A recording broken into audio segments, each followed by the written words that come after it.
Pues es catedrático en Medicina en la Universidad de Granada, acaba de llegar de allí, coordinador de investigación del Hospital Clínico de Granada, y las especialidades son radiología y oncología. Su conferencia, pues bueno, se llama Pesticidas, detergentes, plásticos y las consecuencias sobre nuestra salud. Él aporta un conocimiento científico sobre las consecuencias de la ingestión de estos productos con acción hormonal en nuestra salud. Les dejo con el doctor Nicolás Olea. Buenos días. Antes que nada, agradecer a los organizadores la invitación. Y lo que quiero hacer esta mañana es compartir con ustedes los resultados de las investigaciones del grupo que lidero durante los últimos años y a ver cómo puede servir esto para crear conciencia o para, por lo menos, transmitir información. Bien, el contenido de la presentación está aquí resumido. En primer lugar, una especie de justificación, por qué un médico clínico se incorpora a este tipo de foro y cuál es nuestra obligación comunicando. Algunos ejemplos de exposición humana, muchos de ellos vehiculizados por alimentos, otros por uso de compuestos farmacológicos o de cosmética, consecuencias de esa exposición y al final, que teníamos que empezar por ahí, lo que se llama el principio de precaución o el principio de cautela que debe de regir cualquier decisión en la Unión Europea, según dice el Parlamento. Le traigo dos mapas porque hay datos muy interesantes y se publican cada vez más cosas y son accesibles. Gonzalo López Avente, del epidemiólogo del Instituto Carlos III, director de Epidemiología del Cáncer, publicó en el año 2007 un libro que está en la red, tiene 70 megas, pero se puede bajar, que se llama Atlas de mortalidad e incidencia por cáncer en España. Desagregó los datos que siempre se habían dado provinciales en municipios y entonces presenta para diferentes localizaciones tumorales, incluso para enfermedades no tumorales como diabetes y cardiopatías, el riesgo comparativo entre diferentes regiones. Y como ven ustedes, he traído dos ejemplos. Si la clasificación es amarillo riesgo 1, menos riesgo verde y más malo rojo, es una tendencia siempre que tenemos, más rojo, más malo. Bien, pues si se ponen los mapas de España para dos localizaciones tumorales frecuentes, cáncer gástrico y cáncer de vejiga, pues se ve que la probabilidad de mortalidad por cáncer en todos los españoles no es la misma y que existen mayores riesgos en unas regiones que otras.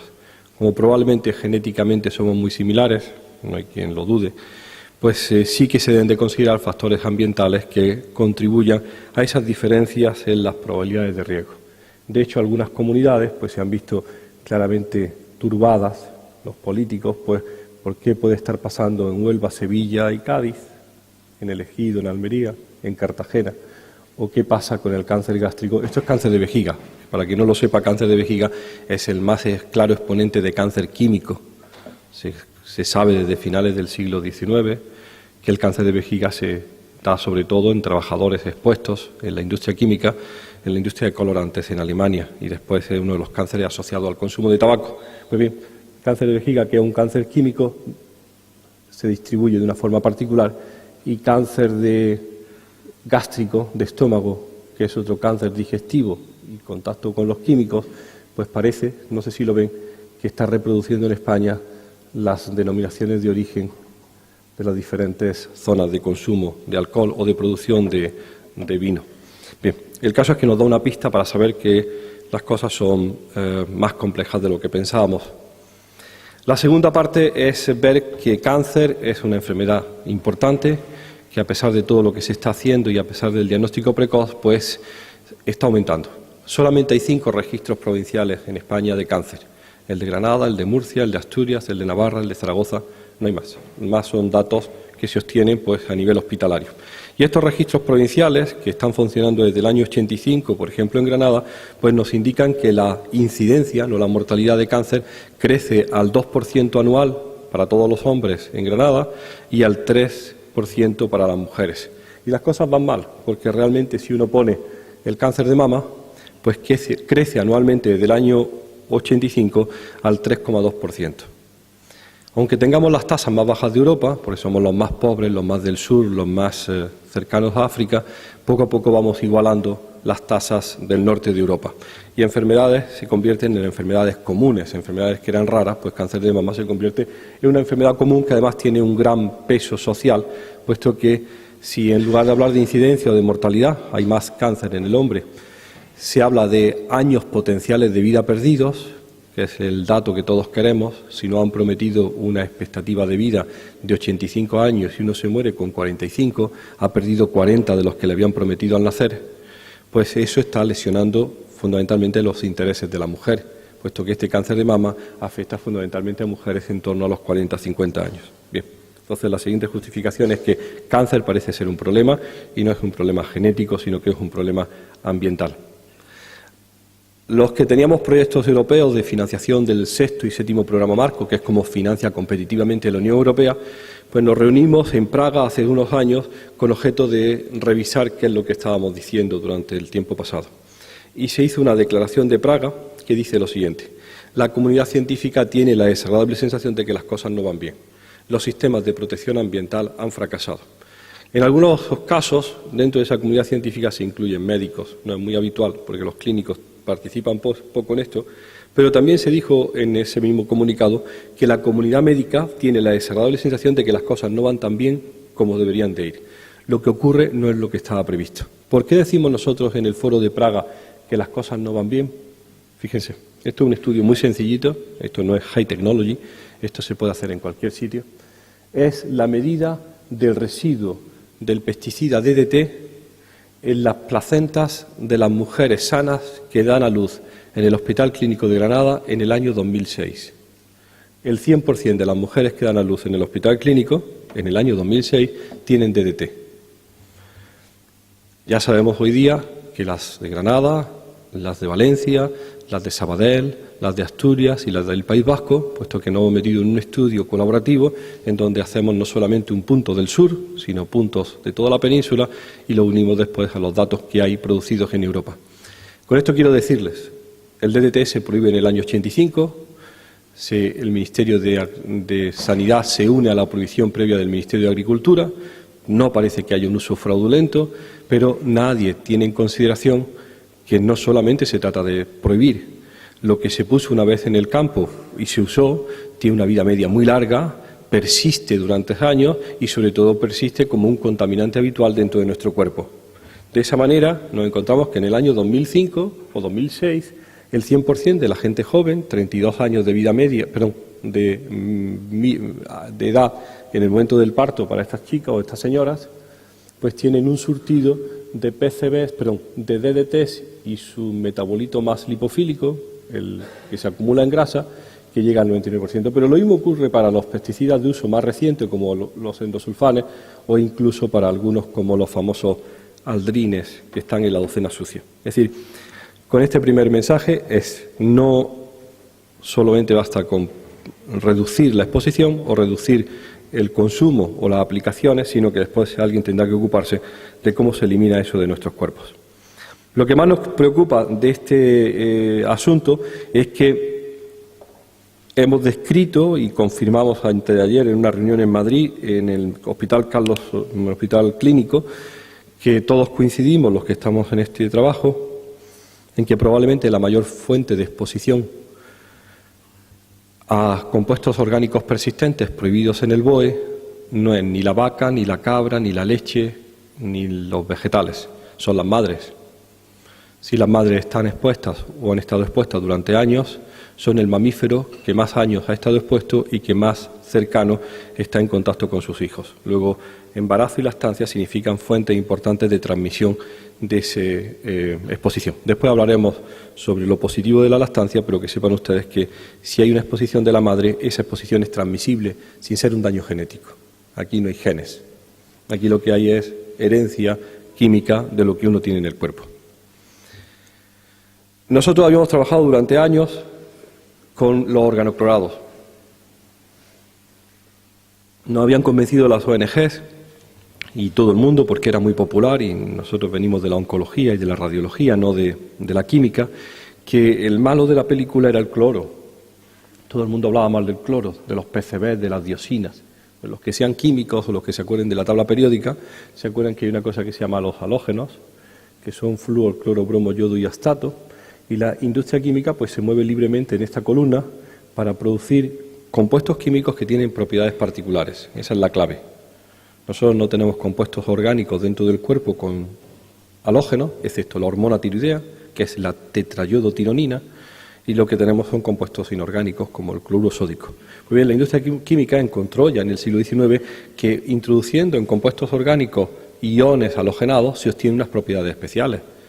Los PCBs, los pesticidas organoclorados, porque tienen algo que tiene una utilidad particular.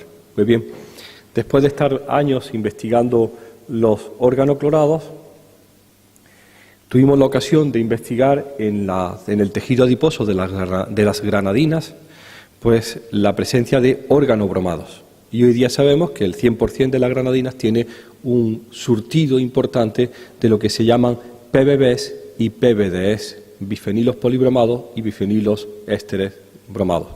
¿Y cuál es el origen? Pues fundamentalmente estos compuestos, que están publicados, no sé, en el año 2006, fundamentalmente estos compuestos vienen de los retardadores de la llama. Hace unos años se inventaron que era un peligro enorme los televisores, si se acuerdan cuando se quemaba una habitación de estar, el gran riesgo era que se prendía el televisor y explotaba como una llama como una bomba incendiaria y quemaba a la familia completa, y ahora ya los televisores no arden. Ahora se carbonizan, no echan llama, porque tienen hasta un 15-20% de un surtido de compuestos polibromados. El bromo tiene una grandísima habilidad de atrapar el oxígeno y evita que esos plásticos echen llama. Maravilloso. Eso, según los bomberos de todo el mundo, ha salvado cientos de vidas. Pero todos esos compuestos bromados están en el tejido adiposo de todos los que están en la casa, porque son contaminantes habituales de alimentos y de aguas. ¿De acuerdo? Entonces, la gran sorpresa nuestra es que después de medir en las placentas y en el tejido adiposo durante años los organoclorados, que tenían un origen, parecía claro, el pesticida clásico, pues ahora tenemos obligación de medir los organobromados porque también están ahí. Están en las ropas y en casi todas las fibras. Seguramente están en estas butacas que no arden, y que esto ya no es como hace años, que los teatros eran un problema enorme porque ardían como una tea, y ahora pues tienen otro comportamiento. Muy bueno, parece, pero problemático para nuestra salud. Bien, y ahora yo no sabía toda esa historia que se ha comentado sobre el flúor, porque no tengo conocimiento del flúor, pero sí sé que el año pasado invitamos a Matthew Nollecker, que es un investigador, un jefe de unidad en Carolina del Norte, y que es un hombre que trabaja para la administración americana, y nos dice, tengo que enseñaros una cosa.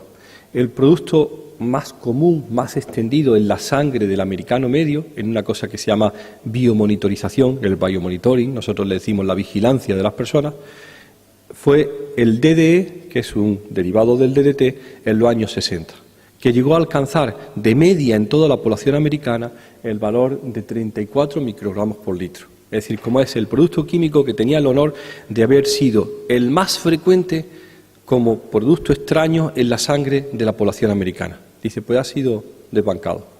El producto químico más abundante en la población americana, en la sangre, en los años 2000, son los PFOS. ¿De acuerdo? Muy bien. Tiene usted la obligación de aprenderse todos estos nombres, igual que se sabe la alineación del Barcelona, pues no pasa nada. Esos PFOS y esos PFOA, que nosotros todavía no lo hemos medido, ya se están poniendo, vienen fundamentalmente, son cadenas de 60 carbonos perfluoradas que tienen flúor. No sabemos muy bien qué pasa con ellas, ni cómo se comportan, pero tienen dos fuentes, según nos dice Matthew Nollecker, fundamentales: las sartenes de teflón y el Gore-Tex, que son polímeros de flúor. Y son el compuesto más abundante. En mi casa, que siempre hemos tirado las sartenes de plástico cuando ya habían perdido el plastiquillo, y decía, esto ya es impresentable, como no lo vean nos van a decir que somos unos ratas, pues uno se pregunta, ¿y dónde estará ese plástico? Pues ya lo sabemos, circulando en sangre. Y no sabemos para qué pasa, con qué se relaciona. Pero la exposición ya ha ocurrido. Y fundamentalmente viene pues de nuevas aplicaciones, de nuevos polímeros que se ponen en el mercado con unas propiedades que probablemente sean positivas, pero que no sabemos mucho sobre su comportamiento sobre los individuos. Bien. La Administración, esta diapositiva ya se ha quedado antigua, porque la utilizaba en el año 2008, antes de la crisis, y decía, la Administración tiene la agradable sensación de que todo va bien. Ya ni siquiera la Administración tiene la agradable sensación de que todo va bien. Pero en aquel momento, cuando éramos ricos y había tiempo para veleidades de este tipo, pues los ministros de Medio Ambiente se sometieron a un análisis de sangre de forma voluntaria. Ministros de Salud y Medio Ambiente fueron invitados por una ONG para hacerse un análisis de sangre. Ahí está el perfil de todos ellos, el irlandés, el estonio, el polaco, el español, el inglés, y le analizaron 106 residuos de compuestos químicos diversos, un poco de DDT, un poco de pesticidas, un poco de dioxinas, un poco de PCBs, un poco de bromados ésteres PBBs, un poco de PFOAs y PFOS, y le dieron su carta con los resultados, un análisis de sangre. Ahí está Cristina Narbona, ¿se acuerdan que era ministra en aquel momento? Y los que quisieron los presentaron públicamente. Esta señora citó a la prensa en un hotel en Madrid y presentó su resultado. A mí me invitaron de oyente. Y lo que contaba la señora era que de los 106 residuos que habían medido, ella tenía 46. Era de las ministras más limpias. ¿De acuerdo? Había ministros, no sé si era el eslovaco o el esloveno, que nunca sé bien dónde está el Eslovaquia y dónde está Eslovenia, tenía 106. Tenía de todo. Y otros tenían más, otros tenían menos, unos tenían más un perfil, otros tenían otro. Inmediatamente los periodistas preguntaron, ¿y eso qué significa? Inmediatamente, de forma casi como un resorte en el culo, con un muelle en el culo, el director general saltó y dijo, los niveles son muy bajos. Porque lo que le preocupa a la Administración es saber si los niveles son altos o bajos. Los niveles son muy bajos. Y ella, la ministra, que estaba preparada para esa respuesta de su muchacho, dice, ¿y 46 niveles bajos no son un nivel alto? Entonces hay un silencio. Como hay un silencio y los periodistas miran a ver eso qué significa, quién va a responder a eso, tomo la palabra y digo, pues malas noticias. Toda la toxicología reguladora que se hace en Japón, Estados Unidos y el norte de América y Europa está basada en el análisis individual y en el estudio individual de la toxicología de cada compuesto, porque se hace en el momento de registro con interés de registro, sin tener en consideración nunca qué es lo que previamente se ha puesto en el medio ambiente o en las personas. Todo lo que está regulando ahora mismo, esos números mágicos que tanto le gusta a la Administración, de cuánto es bueno y cuánto es malo, por encima de 7 es malo, por debajo es bueno, ese número mágico para dar tranquilidad a todos nosotros de que todo está bajo control, está hecho siempre para compuestos individuales. Porque se hace por las empresas o por las compañías que registran, gastándose un dineral en test toxicológicos para ese compuesto. Pero la señora ministra tiene 46 residuos. Y su gran pregunta es, ¿lo que tú me estás vendiendo no es el mundo real? Porque yo soy el sumidero de todos esos productos. Uno que viene de la sartén, otro que viene del residuo de la patata, otro que viene del alimento y otro que viene del dentrífico. Al final, esa respuesta, esa pregunta que tenemos, no está. Había un compromiso para que esa respuesta se diera, porque Europa, si se acuerdan, se montó en la historia del REACH, el nuevo sistema de registro de los compuestos químicos. Pues a pesar de lo que se discutió en el 2004, en el 2005, en el 2006, previo al REACH, para que por fin se asumiera el asunto de forma seria, que era el efecto combinado, no hay una sola palabra ni mención al efecto combinado en REACH. Eso será para la próxima generación o para el próximo milenio, no para este. Ahora dicen, ayer discutía y alguien del Ministerio se levantó muy dando explicaciones, que en 2012 ya se va a considerar algo sobre efecto combinado. Pero mientras que no haya un efecto combinado, los números mágicos que dan sobre seguridad son claramente insuficientes y no nos sirven para ver cuál es el resultado. Bueno, vamos a progresar. Esa es la justificación. Algunos ejemplos de residuos de pesticidas, exposición laboral, exposición inadvertida. Muy rápido para que no. Empezamos con la famosa docena sucia. Lo que nosotros medimos sin ningún tipo de problema en las placentas de las señoras que dan a luz en Granada o en el tejido adiposo de los niños que son operados son productos históricos, la mayor parte de ellos sin interés comercial, que en un momento determinado el mundo mundial decide que se pueden quitar. Se reúnen en Estocolmo, hacen el convenio de Estocolmo para la eliminación definitiva de los compuestos orgánicos persistentes, que si los ven ustedes son interesantes, pero realmente ciencia del año 60, de 1960. El DDT, el toxafeno, el hectacloro, el clordano, el dieldrin, el ácido clorosano. Compuestos químicos que están hasta en el BOE del año 85, ya prohibidos Se prohíbe terminantemente no solamente sus aplicaciones en agricultura, sino sus aplicaciones hasta por el Ministerio de Sanidad, que nadie vaya a utilizar estos productos. Bueno, el problema es que, debido a sus características, a cómo se vendieron, son altísimamente persistentes. Cuando se vendían en los años 60 decían, querido agricultor, tenemos la solución, usted aplica esto en el campo y sirve para siempre.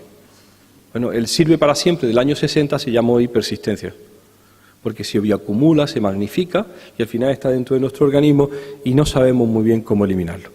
Hay sitios donde realmente la persistencia de los productos químicos utilizados en la agricultura pues puede ser un mayor problema. Hay un dato interesante. El 4,6% de la superficie agrícola de España se dedica a fruta y hortalizas y consume el 50% de los productos pesticidas. Es decir, que realmente no todo el país está igualmente expuesto. Hay zonas, hay concentraciones muy importantes porque hay una reducción muy importante de la superficie que es agrícola y además en ese sitio pequeño que es el 4,5% de lo que es agrícola, que no es baldío, consume el 50%, que puede ser del orden de 98.000 toneladas. Nosotros tenemos nuestro propio laboratorio. No necesitamos ratitas ni nada, porque tenemos esto que se llama, esta es la foto aérea del Landsat de El Ejido. 22.000 hectáreas de invernaderos, de cajitas de plástico, donde 77.000 personas entran todos los días y se exponen a productos químicos de la más alta tecnología y desarrollo. La impresión que tenemos, como dicen siempre, es que si tiene que pasar algo, pasará allí primero, porque realmente si es donde más se utiliza, pues probablemente es más preocupante o tan preocupante como el residuo que pueda haber en una lechuga o en un tomate. Hay algunos casos particulares que yo siempre lo enseño porque tuve la oportunidad. Me invitaron a una conferencia en Albacete, de Granada a Albacete, se va por los cerros de Úbeda, estos son los cerros de Úbeda, y me pararon porque había una carretera en obra y no sé si ven que hay una avioneta fumigando, es cereal, y aquí hay un señor, un puntito blanco, que con el teleobjetivo de máquina es un señor con una bandera. Cuando pasa la avioneta, se sujeta el sombrero, lo fumiga por encima, ¿no? La avioneta hace un loop en el aire, el hombre se desplaza 20 metros y la avioneta vuelve otra vez. Llego con estas diapositivas al trabajo, se lo enseño a un compañero de epidemiología y me dice, si tú estás interesado en el estudio de los pesticidas sobre la salud humana, ese es tu hombre. Localízalo, porque si hace eso todos los días, es el de la bandera. Bueno, pues sí, probablemente ahí habrá algo que pase, ¿no? Por lo menos ese manifestará cuál es el efecto, puesto que tiene una exposición laboral importante. Bien, y empezamos a enterarnos, y después veremos en el tercer capítulo, que sí pasa algo con esa gente.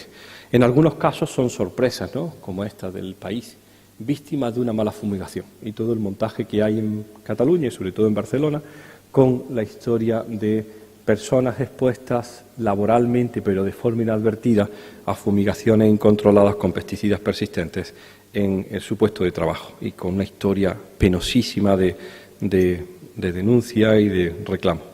Bien, además de eso, que son exposiciones laborales y que tienen cada uno pues su vía de solución y qué es lo que está pasando, nos interesa fundamentalmente el residuo de pesticidas en alimentos. Y es lo que a la población general pregunta, ¿no? ¿Qué está pasando? Pues ya los pesticidas orgánicos persistentes prohibidos, ya no es posible que estén en los alimentos, están más en las madres y en las mujeres de 30 años que en las vacas, porque no sé, yo no entiendo de vacas, pero me han dicho que las vacas que nos comemos son de 1 año y medio y los cerdos tienen 1 año y las gallinas tienen 3 meses. Es decir, que ha habido muchas generaciones de vaca, de cerdo y de gallina desde la última vez que alguien echó DDT, pero ha habido una sola generación de madres. ¿De acuerdo? Que se prohibió en el año 85. Ha habido solamente una generación de madres. Entonces, nos preocupan el residuo de pesticidas nuevos, menos persistentes, dicen menos tóxicos, y nos enteramos de cosas pues que la prensa airea continuamente, ¿no? De cada 100 verduras que consume cualquier ciudadano europeo, esto es 2005, ¿no? 60 están completamente limpias, 36 tienen restos inferiores al máximo tolerado y 4 están contaminados. Y esa es la palabra. Y dice, a ver, viene el radiólogo, el oncólogo, y dice, el máximo tolerado, ¿y eso qué es? Pues existe una tabla que se llaman los LMRs, el límite máximo de residuo que puede tener un albaricoque, el límite máximo de residuo que puede tener una fresa. Y todo tiene que estar dentro de la más absoluta legalidad, porque si no, el camión de fresas que sale de Huelva y tiene que ir a Alemania para poner fresa en el mercado el 6 de enero, está controlado microscópicamente, porque como se pase un número del límite máximo de residuos, le dan un palo y le devuelven la fresa y se acabó el mercado. Está todo el mundo controlando pero hay 10, 11, 15 residuos en esa fresa, todos bajo control. ¿Esos números qué significan? Pues nos dice la gente mal pensada. El menor cantidad que puede tener la fresa del producto químico que es efectivo para matar la plaga. Porque uno diría, bueno, reduce ese número. Es que si reduzco ese número, esa cantidad de residuos, ya no he puesto suficiente pesticida para matar la plaga que quería combatir. Es decir, el gran determinante de ese número no es mi salud, es su eficacia para matar el gusano. Bueno, entonces ya está hecho pensando en el gusano y no en mi salud. Pero de todas maneras, lo que tiene es un número mágico que nos da esa aparente tranquilidad de que todo está bajo control. Como dice el periodista que ha picado, ¿no? Solo 4 están contaminadas por encima de la dosis. ¿De acuerdo? Ya está, 4. No. Si hay 60 que tienen residuos, dime por favor qué significa ese residuo en combinación con los otros residuos de la lechuga, del tomate, de la fresa, que me tomo a la par, porque tú estás haciendo el cálculo para el residuo en el compuesto único y para un residuo único, y eso está sin resolver. Pero bueno, de todas maneras, tenemos cierta tranquilidad porque hay conciencia de que existe. Donde no hay conciencia es la derivación de los pesticidas, por ejemplo, a aplicaciones mucho más libres. Nos enteramos con sorpresa de la utilización de pesticidas en jardinería, que no estaban autorizados en tomates, porque nadie se come el césped. Dice, bueno, pero la diferencia de no comerse el césped a pasarse 3 meses en verano encima del césped, dime cuál es la diferencia para un niño de 3 años. Bueno, no, pero es que esto no se lo va a comer nadie. ¿O sí? ¿Quién no ha tenido aquí niños que se han comido la hierba? Bueno, pues sí. Pero el caso es que sabíamos que había una salida importante para pesticidas en aplicaciones no alimentarias. Y la más dramática para nosotros, esta la foto es de Teresa. Teresa ya tiene 19 años, es la chica mía. La última vez que la pelamos porque tenía piojos. Está en la compañía de María. Pues había piojos. Oh, vamos a pelarla y todo. Y compramos un bote de una cosa que era muy buena para los piojos. Si tiene 19 años, pues hace 18 años. Y decía, aplíquese cada 15 días. Nosotros, como somos unos padres terriblemente generosos y buenos, ¿qué hacíamos? La aplicábamos todos los días durante 15. ¿De acuerdo? Si estaba el bote allí y era un champú. Y nos enteramos, cuando ya nos metimos en todo este campo, que era lindano. Un compuesto orgánico, persistente, carcinogénico, lipofílico, prohibido en los tomates, prohibido en las lechugas, en el BOE del año 85, pero que ha estado durante 15 años en la repisa del 4.º año de mi casa porque era bueno para los piojos. Entonces, cuando yo le mida a la chiquilla el lindano en sangre, ni siquiera le tengo que echar la culpa al agricultor. Lo tenía en mi casa y le daba una dosis anual. Hasta que ya por fin alguien cae que si es malo, también es malo para tratar los piojos y busca otra cosa. Entonces la formulación de los antipiojos pues cambiaron hace 2 o 3 años. Ahora son piretrina o permetrina en lugar. Eso ya había pasado. De hecho, el otro día Miquel Porta me dio esta diapositiva. ¿Han visto esas postales que hay en los kioscos de anuncios de los años 50 y 60? Suchar, Nestlé, todo, ¿no? Pues hay una como esta que la retiraron, gracias a Dios, compramos 3 o 4, que pone higiene y precaución, colonia con DDT, Cruz Verde, ahuyenta y elimina los insectos y combate la caspa. Entonces, esto es de los años 50. Entonces, si yo le digo a esta señora, ha salido en su placenta que tiene tanto de DDT, ni siquiera tiene que preocuparse de echarle la culpa al agricultor de que era un sinvergüenza porque le echaba polvo a las patatas. Lo único que tiene que hacer es ir a su madre y preguntarle, oye, mamá, tú no me echarías colonia Cruz Verde, ¿verdad? Porque si le echaba colonia Cruz Verde, con la mejor de las intenciones, tiene una absorción perfecta de DDT en sus dosis diarias. Es decir, eso pasó, ha pasado y probablemente sigue pasando. No me resisto a ponerle esta porque esto vale la pena. Yo vivo en Granada y mi padre compró, en Granada hace un calor de muerte, y todos nos vamos a 3 kilómetros de Granada, que hace el mismo calor, pero tenemos en verano la sensación de que se está mucho mejor, ¿no? Bueno, pues nos fuimos a Cájar, ¿no? Entonces un chalet, y en el año 58 mi padre compró 4 marjales de terreno, son 500 metros, se llaman marjales, e hice una casa de campo muy señorial, y toda la casa de campo estaba rodeada de un campo de patatas, caquis y patatas.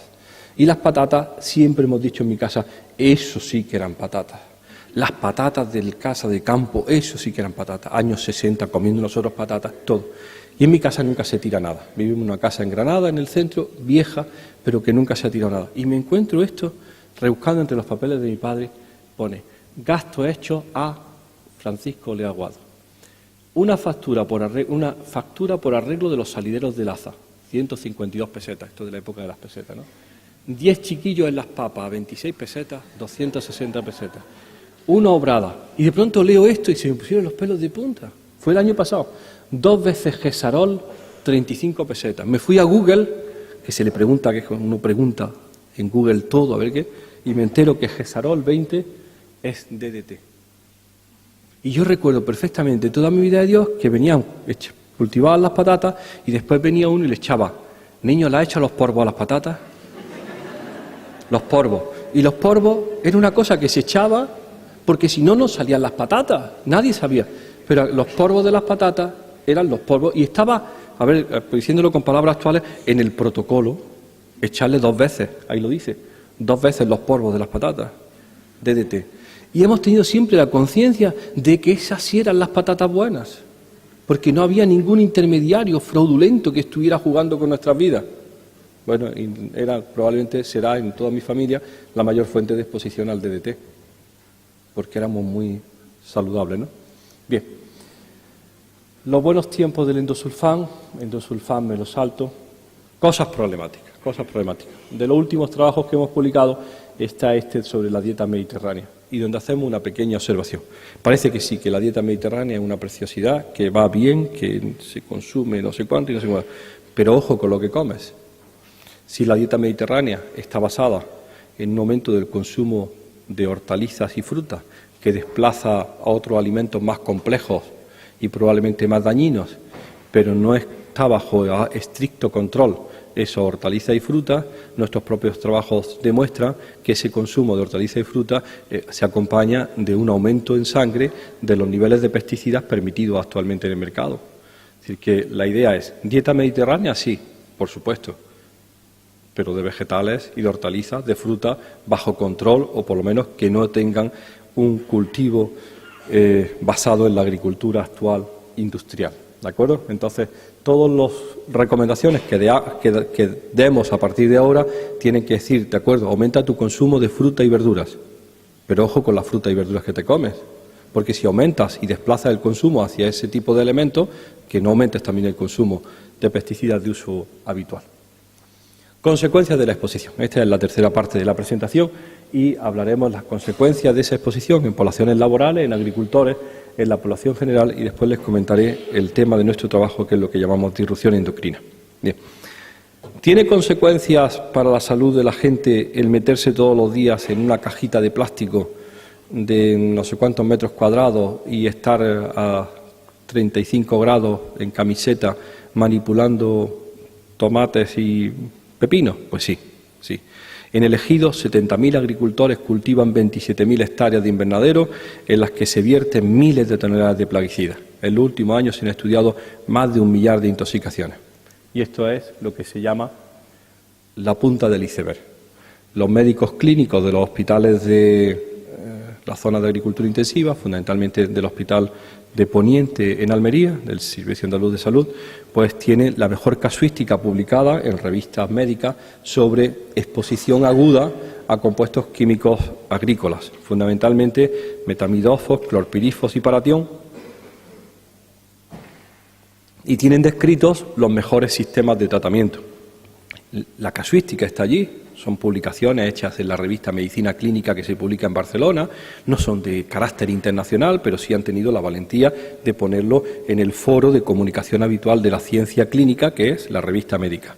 Y tienen pues muy buenos resultados, solamente un 5% de funciones. Y estos 1.000 casos que tiene recogidos Paco Laínez son los que llegan a la UBI, a la unidad de cuidados intensivos. Porque él es el jefe de la unidad de intensivos. Él no sabe cuántos han llamado a la puerta de urgencia o cuántos tuvieron un mareillo. Estos son los que se agravaron de tal manera por un envenenamiento puntual que necesitaron la hospitalización. Entonces, él reconoce que esto es la punta del iceberg y que debajo hay toda una serie de exposiciones más leves o de exposiciones crónicas que darán su fruto y se verán con el tiempo. ¿Qué sabemos de la exposición a largo plazo? Hay muy poco publicado, pero afortunadamente, de nuevo, el mismo señor que hace los mapas de mortalidad por cáncer en España, ese pagado por Carlos III y oficiales, pues tiene este libro publicado que se llama Mortalidad, allí lo pone, dice cáncer, mortalidad proporcional y estudios caso control con certificado de defunción. Es un estudio basado en cáncer en agricultores. Y no es incidencia, sino mortalidad, los que se mueren, ¿no? Todo está matizado. Y dice que sí, que se confirma en los agricultores españoles, según los registros oficiales de defunción, que tienen más probabilidad de morir de tumores cerebrales, cáncer de estómago, leucemia, linfoma, próstata y testículo. Y confirma datos en otras regiones de Europa, que hay una mayor mortalidad para los agricultores, no diferencia si son agricultores más buenos, más malos, sino si tu profesión es agricultor y te han muerto de cáncer, cuando compara los registros de defunción con otras profesiones del mundo laboral, pues hay mayor probabilidad de este tipo de tumores, cerebrales, estómago, leucemia, linfoma, próstata y testículo. Y ese estómago es interesante porque los mapas de mortalidad por cáncer, ¿se acuerdan de estómago? Pues identifica en España muy bien las zonas agrícolas. Y además no identifica zonas cualquiera, identifica muy bien las zonas de secano y las zonas de agricultura intensiva, es decir, define muy bien qué agricultores tienen mayor probabilidad de muerte. Bien, a nosotros nos interesaba mucho el cáncer de mama, el cáncer hormonodependiente, y le preguntamos a Gonzalo, ¿y qué pasa con el cáncer de ovario, el cáncer de mama, el cáncer ginecológico? Le dice, no lo sabemos. En los registros históricos del siglo XX de mortalidad no está recogida la actividad laboral de la mujer. Puede haber trabajado como la gallega toda su vida en el campo, pero allí aparece que es sus labores y entonces no sirve para identificar la población laboral femenina. Probablemente en el futuro sí, pero no hay. Estudio de la calidad seminal, me lo salto.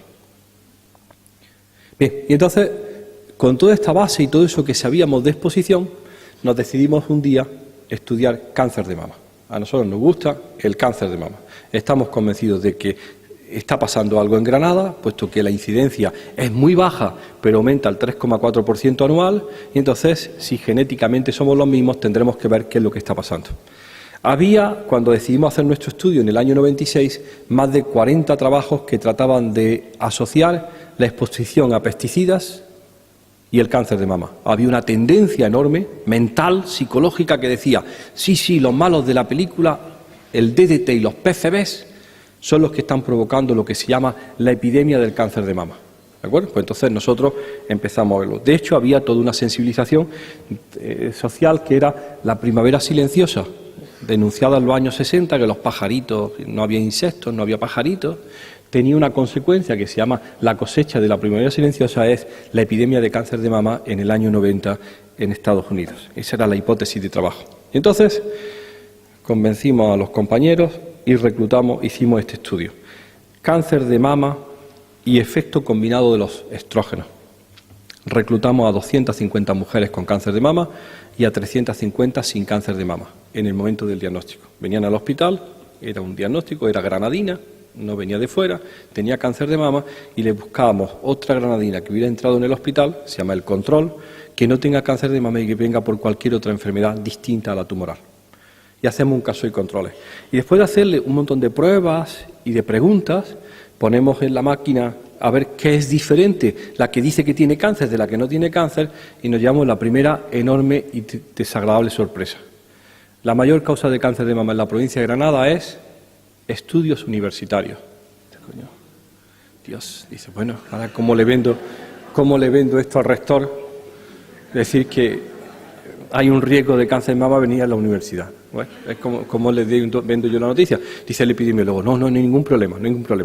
Si ves, los números positivos son riesgos por encima de 1. 1 es quien no tiene riesgo y va acumulando puntos de la lotería con cada una de estas situaciones.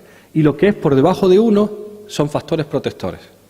A ver, los grandes factores protectores de cáncer de mama en la provincia de Granada son tener primer hijo antes de los 18 años, tener 5 hijos y acumular 36 meses de lactancia. ¿De acuerdo? Que es, a ver, uno se siente y dice, toma, mi abuela, mi bisabuela, que tuvo 14 hijos y que parió desde los 18 años y que estaba siempre preñada, ¿no? ¿De acuerdo? Y tenía muy poco cáncer de mama.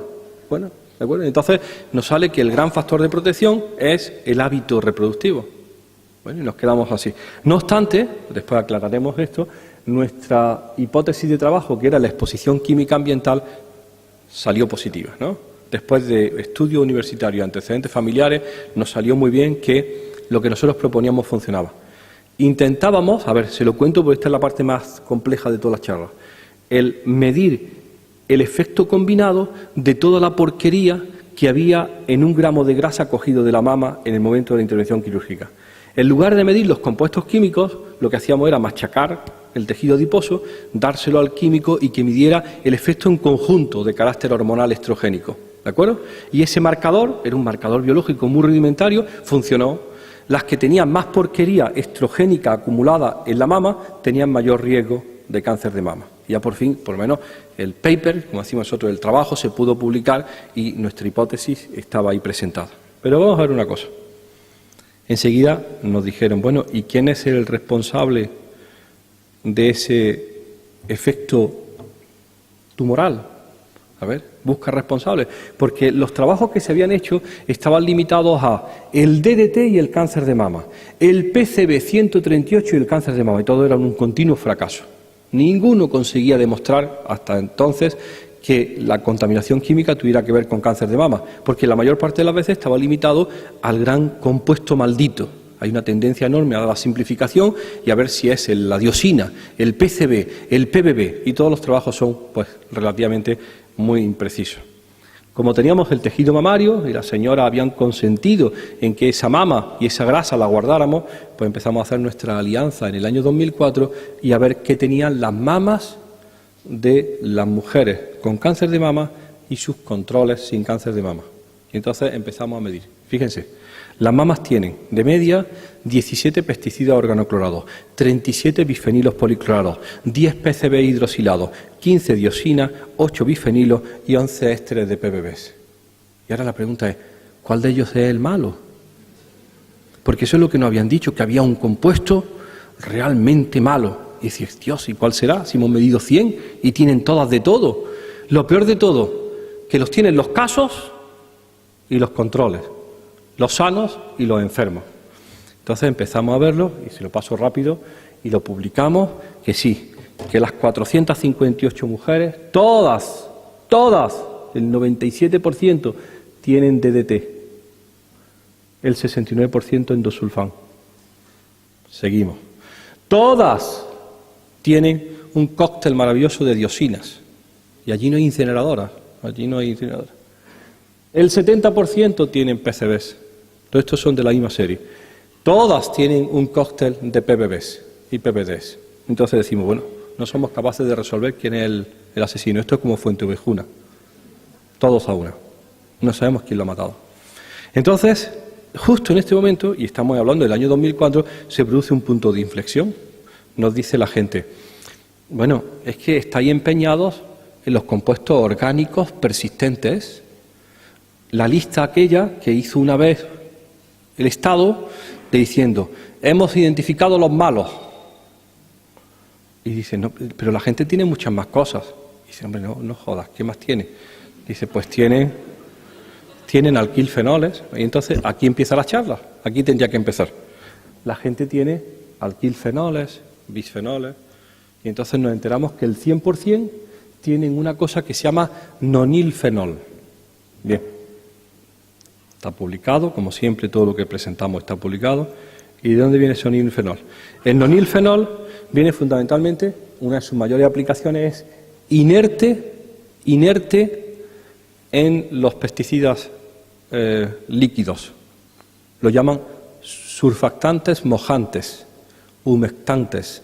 Es lo que ayuda a que cuando se utilice el pesticida se quede sobre la hoja y no caiga al suelo y se produzca una buena absorción. Pues bien, el nonilfenol que está como inerte en los pesticidas, uno compra un bote de endosulfán al 3% y vale un dineral, y dice, si se va a su casa, dirá, ¿qué tendrá esto? ¿Qué será el 97% para que valga este dineral? Porque si es al 3%, el 97% será agua, ¿no?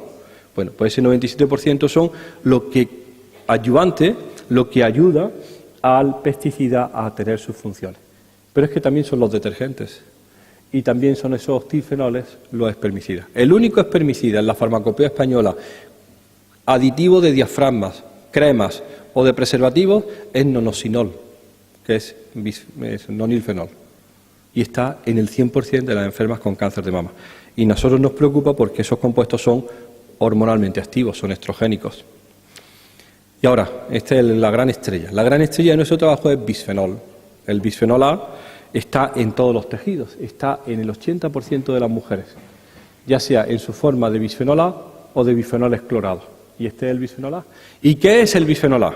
Pues fíjense, aquí ya cambia para nosotros toda nuestra vida y decimos esto es incontrolable.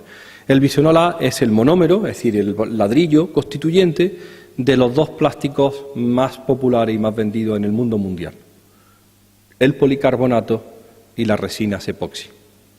¿De acuerdo? Entonces vamos a ver un poco cómo ha llegado ese bisfenol A. El bisfenol A se diseñó en el año 36 por este señor que le dieron muchos premios, aquí lo tiene en la mano, porque inventó esto, el primo hermano, el primo listo del bisfenol A, que es el dietiletilvestrol, el estrógeno sintético más potente hecho por la farmacología experimental. ¿Sí?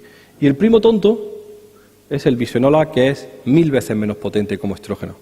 Este fue seleccionado como estrógeno sintético y se utilizó en farmacología, y en ganadería, y en veterinaria. Y este se dejó olvidado porque era mucho menos potente. ¿Lo ven aquí? Aquí está el bisfenol A y DOTS recibiendo todos los parabenes del bisfenol A. En el año 90 se presenta en una consulta de Massachusetts una niña de 19 años con cáncer de vagina de células claras. Una enfermedad rarísima. Hay cáncer de vulva en las mujeres muy mayores, es muy poco frecuente, pero el cáncer de vagina es excepcional. Se hace los estudios, bueno, mala suerte. Aparece al mes siguiente otra y aparece al mes siguiente otra, en el mismo hospital. 3 casos.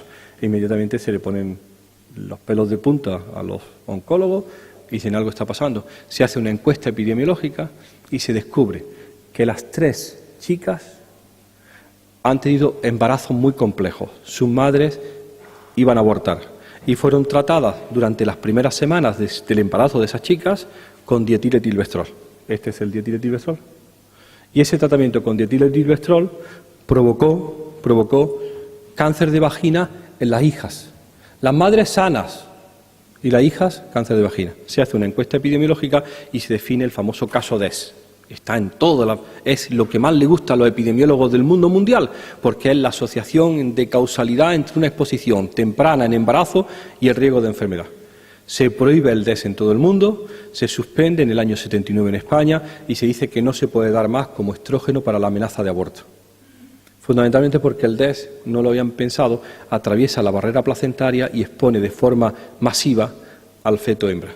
Bien, pues eso ha sido progresando y DES se retira del mercado, se retira de la veterinaria porque era un finalizador en ganadería, se ponía como pellet en las vacas para ganancia de peso, y este tontito, el BPA, que es 1000 veces menos potente, en los años 50 se descubre que polimeriza muy bien y se convierte en la base del plástico policarbonato y las resinas epoxi. Y entonces ahora mismo es uno de nuestros grandes compañeros. Son mis gafas, ¿de acuerdo? Que son caras, bifocales, son de policarbonato, son los recubrimientos interiores de las latas de conserva, los biberones, los selladores dentales, el papel reciclado, son 1000 cosas. De hecho, que sepan que se hacen 250 millones de kilos todos los años en Cartagena, es la única fábrica aquí en España, y que alimenta 1/3 del mercado europeo. 250.000 toneladas año, 250 millones de kilos de un compuesto que es estrogénico a 10 elevado a menos 7 molar y que tiene cientos de aplicaciones. Bien, ahora, un segundo. Profundizando en nuestro estudio de cáncer de mama, tratamos de explicar por qué esa ventaja tienen las mujeres que paren pronto, que paren mucho y que dan tanto el pecho. Decimos, bueno, esto es una maravilla. Si eso es realmente factores de protectores, ¿cuáles son las explicaciones? Y la explicación que se da, a ver, se la traduzco del inglés. La transformación que sufre la mama en forma temprana a los 18 años con el primer embarazo hace que los buds terminales de los acínis mamarios sean más resistentes a no se sabe y no sé cuánto. Y todo el mundo se ha comido esa explicación y eso se ha dicho. Cuando nosotros vemos cuáles son la relación existente entre la porquería en la mama y los hábitos reproductivos, a ver, muy sencillo, nos enteramos que las mujeres que paren pronto, que paren mucho y que dan muchos meses de el pecho, no tienen compuestos químicos en la mama. Como dicen en mi pueblo, se quedan limpias como una patena. ¿De acuerdo? Y entonces hacemos en esta publicación una hipótesis muy sencilla. A lo mejor lo que está ocurriendo con esas que empiezan a parir a los 18 años y que tienen muchos partos y además tienen mucha lactancia, es que disminuye su riesgo porque disminuye la cantidad de porquería acumulada en el tejido adiposo. Dicen, sí, muy probablemente. Dicen, entonces no es una protección que te da Dios, es que simplemente te has limpiado. Pues sí, muy probablemente. ¿De acuerdo? Entonces, cosas que parecían tan imposibles de demostrar, pues dicen, no, el tener en el tejido adiposo mamario esos compuestos persistentes que van incrementándose con la edad y que van sometiendo a tu mama a un riesgo permanente, pues es un problema. Pero si tienes una manera, porque eres mujer, de desintoxicarte, que es parir pronto, parir mucho y dar mucho el pecho, pues tienes la solución. Inmediatamente el más tonto del grupo dice, pero todo eso se lo está comiendo alguien, ¿no? Por supuesto. Y dice el más listo, el primogénito se come el 60%. Yo soy el quinto. ¿De acuerdo? Que cuenten aquí los que son los primogénitos. Porque se han comido el 60% de la porquería que tenía su madre. Y es tan claro, y estaba descrito, y no es ciencia del año 2015, es lo que la gente sabía en el año 1960, que hay una forma de eliminación de los compuestos que están en sangre, que son muchos de ellos lipofílicos, les gusta la grasa, y que se eliminan muy bien, se movilizan en el segundo trimestre y tercer trimestre del embarazo, y además se eliminan muy bien por la leche materna. Y significa una exposición que si la madre ha estado muy expuesta, pues el niño hereda de su madre los genes y algunas cosillas más. Bien, visto esto, nos metemos en un estudio. Decimos, ya nos vamos a olvidar de las mujeres y las mamas, vamos a meternos ahora en niños. Y montamos, apoyado por el Ministerio, pues la red INMA, que está liderada desde el IMIM de Barcelona, pero que está Granada, Valencia, Menorca, Ribera del Ebro, Sabadell, Guipúzcoa y Asturias. Sobre todo no porque nos guste mucho hablar con los asturianos ni con los catalanes, sino porque si hacemos cualquier barbaridad de esta, que por lo menos sean todos.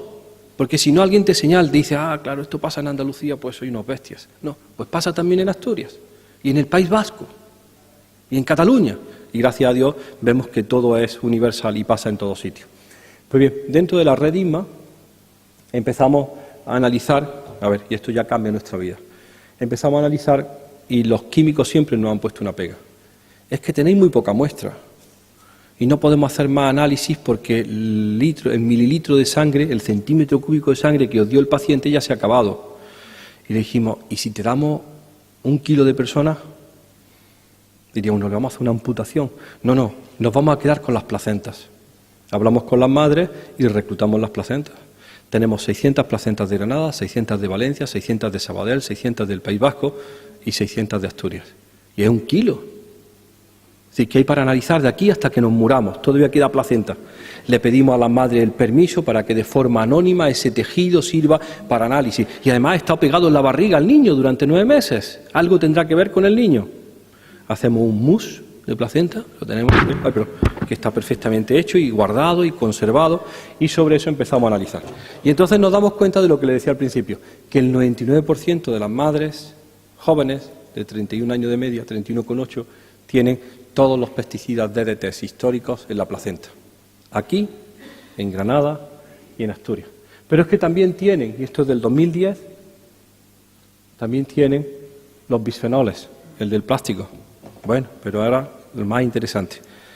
Decimos, bueno, tienen los bisfenoles en la placenta, pero a lo mejor eso está ahí almacenado, porque siempre las cosas esas de que uno piensa de que Dios o que alguien va a venir a sacarnos las castañas del fuego, ¿no? Porque la placenta es maravillosa y es una barrera. Bueno, y entonces hablamos con los americanos y nos ponemos las pilas para medirlo en orina. Y esto está aceptado, el trabajo del año 2011, se publicará en breve, pero ya está aceptado.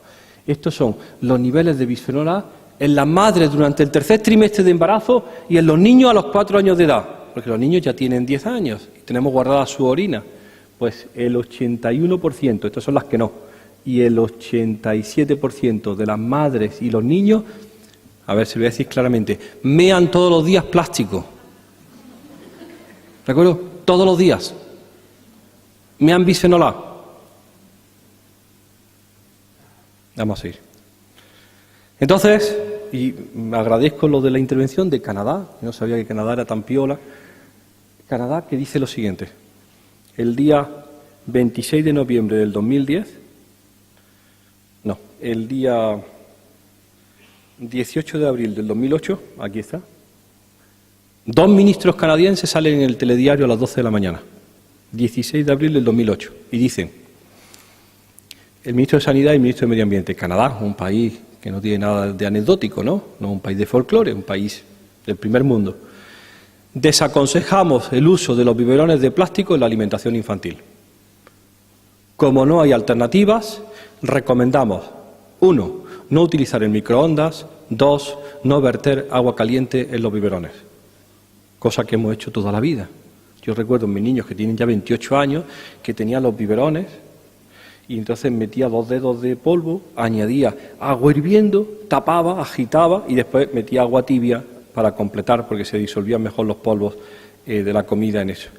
Teníamos una olla, ¿de acuerdo? Yo no me fiaba del método Milton y tenía una olla siempre con todos los biberones de plástico. Y cada vez que hervía uno, los hervía todos. Y me acuerdo de siempre que la olla tenía un polvito blanco en las paredes. Y metía la mano y decía, la cal. Que en castellano es la cal, ¿no? Pero yo decía, la cal. ¿De acuerdo? Porque pensaba que era la cal del agua. Ahora digo, bisfenol A. Porque ahora me he enterado que cuando se calienta el plástico a altas temperaturas pierde parte de sus componentes porque es ligeramente destructible, ¿no? Porque el polímero, el ladrillo que hace ese policarbonato es el bisfenol A y es estrogénico desde el año 36. Y entonces 2 canadienses que tienen cierto amor propio dicen, no sabemos si es bueno o malo, pero por favor no sigáis usándolo. Y la Unión Europea dice que no, de ninguna manera, estos son alarmistas, estos estarán. E inmediatamente California, Maine, Massachusetts se unen a la prohibición y a continuación Dinamarca y presionan en la Unión Europea y con el informe en contra de la Agencia de Seguridad Alimentaria Europea, que dice que es agua de la fuente, el día 26 de noviembre del 2010 el ministro europeo sale en la tele y dice, chicos, el 1 de junio del 2011 se acabaron los biberones de plástico en Europa. Por mis narices. ¿De acuerdo? Aunque no haya evidencia de que sea malo. Y el 1 de junio del 2011 desaparecen los biberones de plástico. Habrá que buscar plásticos no policarbonato. La idea es, si supone una exposición inadvertida a los niños en las primeras fases del desarrollo a un producto químico que se conoce fehacientemente que es estrogénico, mejor no lo hagas. Se llama el principio de precaución. Y antes, ya hace un año, estaban en la farmacia los biberones sin BPA. ¿De acuerdo? ¿Se acuerdan que ponía BPA, BPA, que es bisfenol A, free? Y uno iba a comprar un biberón que valía el doble, que es lo que tendrá, que será el BPA free. Pues ya a partir del 1 de enero, del 1 de junio, es. Vamos a seguir. La exposición a bisfenol A ocurre en las latas de conserva, fundamentalmente por lo que se llaman las resinas epoxi que hacen ese recubrimiento interior. Se hace a través de los selladores dentales. Cuando le ponemos un sellador dental a nuestros niños, lo que ponemos es BPA y entonces el dentista lo polimeriza in situ y admite que no polimeriza más del 40% porque es muy difícil, hay saliva y el niño se mueve. Se hace fundamentalmente, y esto es lo que ha puesto a la comunidad científica los pelos de punta, el mayor punto de exposición de BPA son los hospitales, porque está el plástico más bueno y más caro. Tienes a un niño metido 3 meses en la incubadora porque pesa 1,6 kg, te está gastando un dineral en controlarle 40 variables y no te das cuenta. Estos son datos americanos de nuestra amiga Antonia Calafat, que es la que nos ayuda a medirlos los niños. Te das cuenta de esto. Que hay niños que llegan, nosotros tenemos en orina de media 2 microgramos por litro. los niños que vienen de la unidad de cuidados intensivos, pediátricos, se llama la NICU, neonatal dice, pueden llegar a mear 946 microgramos de BPA. Y están horrorizados, no los niños, sino los encargados, porque dicen, tío, que hemos venido controlando todas las variables, excepto una, que le estamos poniendo en el cordón umbilical un compuesto estrogénico de 10 a menos 7 molar, que viene de algo que alguien nos había prometido que era inerte. No es inerte. Desde el año 36 se sabe que no es inerte. No es ciencia del año 2011. Bien, también ocurre esto, y nosotros lo publicamos con el papel reciclado, en donde el papel reciclado, que es la gran apuesta, pues decimos, puede que no, porque en realidad el papel reciclado contiene la gran parte de los compuestos químicos que estaban en las tintas de impresión previas al reciclado, y cuando estaban impresos, estaban bien impresos, bien calentitos y bien hecho el polímero, pero cuando se ha hecho el reciclado y se utiliza cartón o papel reciclado, nos encontramos que las cajas de pizza que se venden de forma continua en España, Portugal, Italia y Bélgica contienen un 45% BPA, un 67% un talato y un 77% otro talato. Y lo peor de todo son estrogénicas. El estudio está hecho, está publicado y la Agencia de Seguridad Alimentaria está diciendo, pero no pasa nada, porque nadie se ha comido una pizza y se ha caído al suelo, muerto. ¿De acuerdo? No ha pasado. Y lo único que decimos, ojo, que estás jugando con fuego, porque estás participando. Cuando hicimos el estudio, utilizamos de la parte interna de la caja de pizzas un pedacito del tamaño de un sello de correos, que era el que el químico extraía y veía qué compuestos componían aquello. Y se hacía en condiciones sencillas, 18 grados centígrados, 3 horas de extracción. Y dicen, claro, estos compuestos, muchos de ellos son ligeramente lipofílicos, son solubles en grasa. Esto habría funcionado mucho mejor si lo hubiéramos extraído con un medio graso y con calor. Y dice el más tonto, como siempre, del grupo, como la pizza margarita, ¿no? Es decir, que ahora cuando llamo a mi casa voy volando, que es el pizzero más cercano, y pone la pizza margarita grasa sobre la caja de cartón, digo que no tarde mucho, porque es la mejor forma de extracción que no se le podría haber ocurrido ni al químico más inteligente. Y esa mancha de grasa que tiene la pizza margarita, cuando me la estoy comiendo, porque sigo comiendo pizza, digo, Dios, ¿esto cuánto le habrá sacado a la caja de esto? ¿De acuerdo? Bueno, pues ahí está pendiente. Como no nos hacían caso, con mi amigo Gustafsson, que es el jefe del Karolinska, pues fuimos con la publicación y se la pusimos encima de la mesa al máximo responsable de la EFSA en Parma. Y le dijimos, léete esto, que no vaya a pensar que no has tenido acceso a esa información, porque está publicado en el año 2007. Todavía estamos esperando una respuesta. Y probablemente pues la habrá tardía, mal y nunca. Bien. Entonces, los bisfenoles vienen acompañados de los talatos, otro grupo a incorporar. Y fundamentalmente nos dicen acompañando a los plásticos y decimos, sí, pero tío, te he pillado. Porque resulta que como esto lo van a reciclar, en el culo de la botella hay un triángulo y el triángulo tiene un número.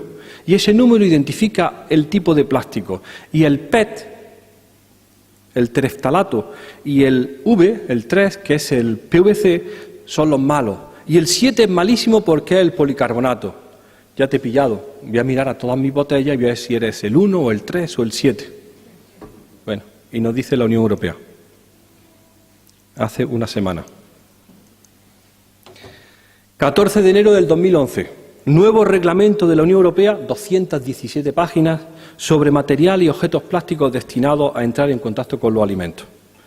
Los plásticos están unidos entre sí por diferentes capas y pueden tener recubrimientos, aditivos, impresos orgánicos e inorgánicos. Resultado de eso, según nuestro amigo Ellman, el 100% del agua embotellada en el mercado alemán, y esto no es un ambientalista, este es un científico, jefe de grupo de endocrinología en un hospital. El 100% del agua embotellada en el mercado alemán, ya venga de Alemania, Francia o Italia, si viene en plástico es estrogénica. Imita las hormonas sexuales femeninas. Las mismas botellas o el mismo contenido en cristal no tiene. Y es más, las que vienen en cartón también. Año 2011. dicho, publicado por la gente más seria, y todos pendientes a ver si esto se regula alguna vez, pero se va presentando la evidencia y la idea es, pero el que signifique que haya exposición no significa que acceda al cuerpo, y entonces se lo enseñamos en la placenta y en la orina. A ver, por favor. Esto es lo que orinan las embarazadas españolas, esto es las que no, el 3% no, el 2,5%, el 0% significa que el 100%. De talatos y los niños en el año 2011. Todas las embarazadas están meando plástica. Es decir, están en la botella de agua. Te estamos dando pistas sobre fuentes de disposición. No se absorbe, sí se absorbe. No está, sí está. Se metaboliza, sí, se elimina en orina. Y al final, ¿se acuerdan de esto? Estaba en una conferencia en Lérida hace poco y me encuentro por la mañana en el periódico esto, El Mundo. La batalla de los plásticos. Contador ahora con plásticos. En la orina del ciclista se ha detectado una sustancia plástica, no sé cuánto, de las transfusiones sanguíneas. El dietilestiltalato. Y dice Navarro, uno de aquí de Barcelona, que es el que hace los análisis. Sale en la tele a las 8 de la mañana y dice, a ver, como todo el mundo sabe, tenemos talatos en la orina. Pero este hombre tiene 100 veces más. Pecador. Y dices, y voy al Congreso a Lérida de Agricultura y no sé qué, y digo, ¿quién sabe que tenemos talatos en la orina? ¿Quién nos había dicho que estamos orinando el plástico que nos estamos bebiendo? Porque no nos habían dicho nada de esa información. Bueno, pues ya lo sabemos. Como bien dice Navarro, ya sabemos por nuestros propios resultados de INMA que todas las embarazadas nuestras orinan un cóctel completo de 15 talatos. Entonces nos llevamos un disgusto. Ya que habíamos demonizado al plástico, nos enteramos, ya estoy acabando, nos enteramos que la mayor fuente de exposición de los plásticos no son, de los talatos no son los plásticos, ya no de los bisfenoles, sino de los talatos. La mayor fuente de exposición de los talatos es la cosmética, porque la persistencia de los cosméticos está basada en la presencia de talatos, que hace que uno se eche 3 gotitas por la mañana y a las 10 de la noche siga oliendo. Y hay perfectos trabajos ya hechos entre uso de cosméticos y presencia en orina de los talatos. Bueno, voy a pasar esto rápido. Hay gente que se ha enterado, y esto está en el mercado. Antes de que la administración diga nada, uno va al ¿cómo se llama este? Al Mercadona y se encuentra con esto. 0 parabenes, 0 colorantes, 0 talatos, 0 fenoxietanol. Es decir, hay gente que empieza ya a retirar de sus formulaciones normales productos que no tiene la información, la población, nadie, nada más que los pocos elegidos que han elegido, en lugar de estar en Barcelona esta mañana, meterse aquí, la información de que eso pueda ser un problema. Pues hay gente que lo está haciendo ya. Bien. Acompañando a los talatos están los parabenes. ¿De acuerdo? Pues, ¿alguien no se ha extrañado por qué se puede dejar uno en el chalet un bote de champú en el mes de septiembre y volver en mayo y que esté perfecto? Porque tienen un surtido de metil, propil y butilparaben, que son los antimicrobianos más utilizados en perfumería. Pues bien, estos parabenes, que tienen un problemilla con cáncer de mama, desde hace varios años tratado de defender por un grupo inglés, se encuentran en el 96% de las placentas. Esto está enviado, está ya en prensa y aceptado, y en el 100% de la orina de los niños. Orinamos todos los días otro poquito de parabenes. Vamos a seguir. Los PFOS, ¿se acuerdan? Hablábamos de los perfluorados, cadenas de flúor, y decíamos, bueno, ya nos ha dicho el americano que lo más frecuente en la sangre del americano medio son cadenas de 60 carbonos de perfluorados que vienen del Tefal. Pero no pasa nada. Y nos encontramos con este paper publicado en septiembre del 2010. PFOS y PFOA en niños y adolescentes. 12.476 niños de Ohio. Los archivos de pediatría y medicina adolescente es la filial del JAMA, que es el Journal American Medical Association, la revista más potente y que todos nos gustaría en nuestra vida publicar. ¿De acuerdo? Esto no es el Super Pumbi, ni el Dominical. Bien. 12.476 niños. Lípidos, HDL, LDL, colesterol y triglicéridos. Tras ajustes, se asocian los niveles de estos productos en sangre con colesterol y con obesidad. Y se abre la caja de los truenos y se presenta ante la sociedad mundial que los plásticos y los PFOS pueden estar relacionados con obesidad infantil. Se hace una reunión la semana pasada, yo no fui, en Carolina del Norte, para hablar sobre exposición infantil y obesidad. Bien. Opinión de algunos científicos acompañando el artículo. No hay que ser alarmistas, es necesario ser prudente en las conclusiones. Opinión de otros. ¿Por qué no exigir esa misma prudencia evitando las exposiciones? Y el Roto, ¿se acuerdan del Roto?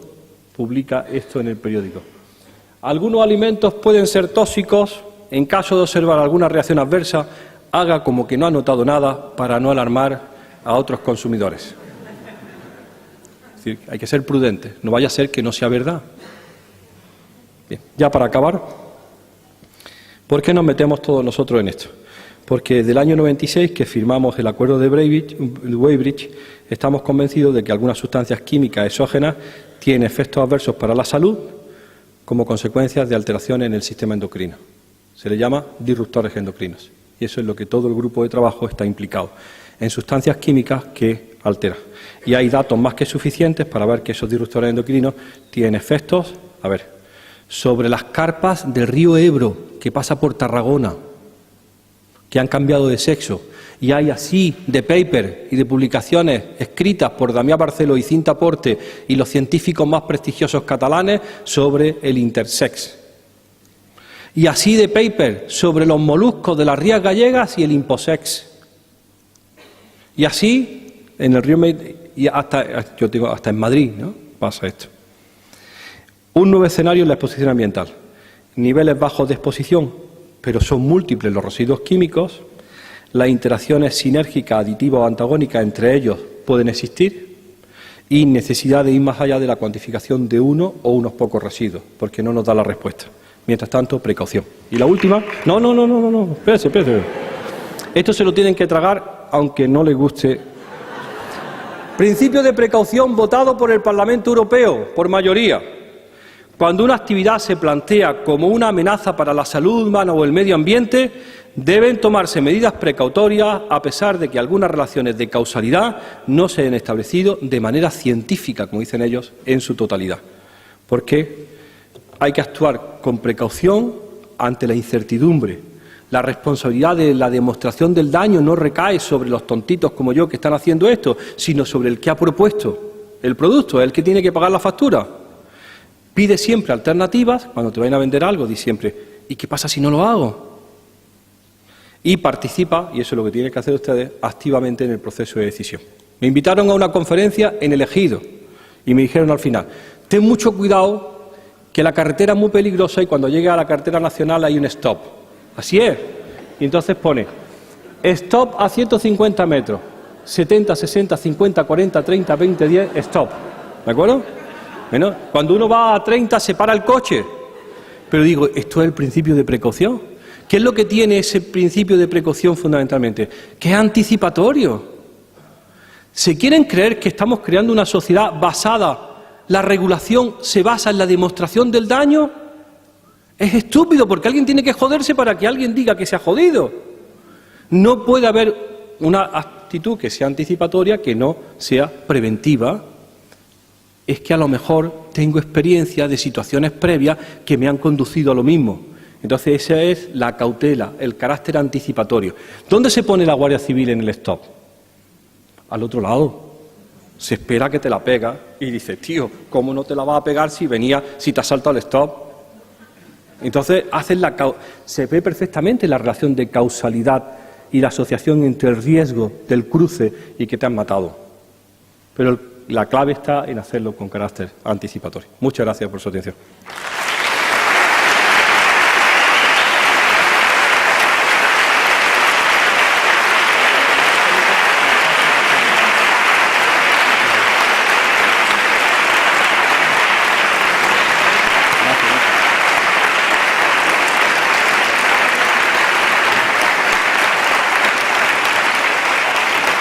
Fantástica conferencia la que nos ha regalado el doctor Nicolás Olea y mil gracias por venir, por estar y por tomar esos riesgos que suponen siempre, pues bueno, poner estos puntos sobre las is. A ti tampoco te financian los de los plásticos, ¿verdad? No, A ver, una cosa, la financiación es toda oficial. Cuando nos peleamos en el Ministerio o en Bruselas, le decimos, tío, pero si eres tú quien está pagando las investigaciones, porque vamos siempre a concurso competitivo por financiación oficial. Esto es, lo está pagando la Unión Europea, ¿no? Muy bien. Muchísimas gracias, el doctor Nicolás Olea. Muchísimas gracias.